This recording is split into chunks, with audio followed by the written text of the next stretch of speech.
कुरुक्षेत्र की धरती पर महायुद्ध शुरू होने वाला था। एक तरफ कौरवों की विशाल सेना और दूसरी तरफ पांडवों की धर्म की सेना। शंख बज चुके थे, तलवारें चमक रही थी और हर योद्धा जीत के लिए तैयार था। लेकिन इस महायुद्ध के बीच एक ऐसा योद्धा था जिसके हाथ कांप रहे थे। वीर अर्जुन। अर्जुन ने जब अपने ही परिवार को सामने खड़ा देखा तो उसका हृदय दुख से भर गया। उन्होंने देखा पितामह भीष्म, गुरु द्रोणाचार्य, भाई, मित्र, रिश्तेदार। हे माधव, मैं अपनों को मारकर कौन सी जीत हासिल करूंगा? ना मुझे रज्जा चाहिए, ना सुख, ना विजय। अपने ही लोगों का विनाश करके जेना भी किस काम का? तभी श्री कृष्णा मुस्कुराए, क्योंकि उन्हें पता था यह सिर्फ अर्जुन का दुख नहीं था, यह हर उस इंसान का सवाल था जो। श्री कृष्णा बोले, क्यों व्यर्थ चिंता करते हो अर्जुन? जिसका जन्म हुआ है उसकी मृत्यु निश्चित है, और मृत्यु के बाद पुनर्जन्म भी निश्चित है। यह शरीर सिर्फ एक वास्त्र है जिसे आत्मा बहालती रहती है। आत्मा कभी नहीं मरती, ना इसे अग्नि जला सकती है, ना पानी भिगा सकता है, ना हवा सुखा सकती है। आत्मा आमार है, जैसे कोई पुराने कपड़े बदलकर नए पहन लेता है। कर्म करो अर्जुन, पर फल की चिंता मत करो। तुम्हारा अधिकार सिर्फ कर्म पर है। कृष्णा के शब्दों ने अर्जुन के अंदर एक नई शक्ति जगाई। उनका दार धीरे धीरे खत्म होने लगा। अब अर्जुन समझने लगे थे कि धर्म के लिए लड़ना ही उनका कर्तव्य है। लेकिन यह तो सिर्फ गीता का आरंभ था। आगे श्री कृष्णा अर्जुन को बताएंगे मान को कैसे कंट्रोल करें, सच्चा योग क्या है और भक्ति की असली शक्ति क्या होती है।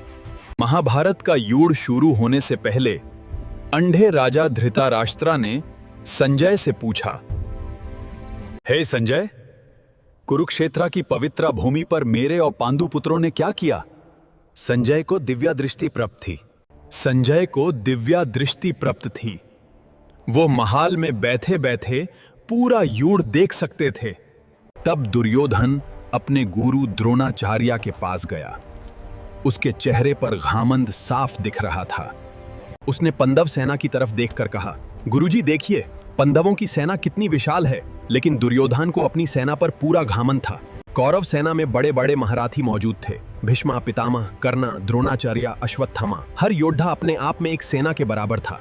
तभी पितामह भीष्म ने जोर से शंख बजाया। उस शंख की आवाज से पूरा आसमान गूंज उठा। सैनिकों में जोश भर गया। हर तरफ सिर्फ युद्ध का जुनून था। इसके बाद श्री कृष्णा ने अपना पंचजन्य शंख बजाया और अर्जुन ने देवदत्ता। उन दोनों की शंख ध्वनि ने कौरव सेना के हृदय को हिला दिया। तब अर्जुन ने कृष्णा से कहा, हे अच्युत, मेरा रथ दोनों सेनाओं के बीच ले चलिए। मैं देखना चाहता हूं कि मुझे किन लोगों के साथ युद्ध करना है। जैसे ही अर्जुन ने अपनों को देखा, उनका शरीर कांपने लगा, हाथ से गंदीव धनुष फिसलने लगा, मुख सूख गया और मन दुख से भर गया। अर्जुन बोले, हे कृष्णा, मुझे न विजय चाहिए, न रज्या, न सुख। जिनके लिए हम ये सब चाहते हैं, वही लोग आज सामने खड़े हैं।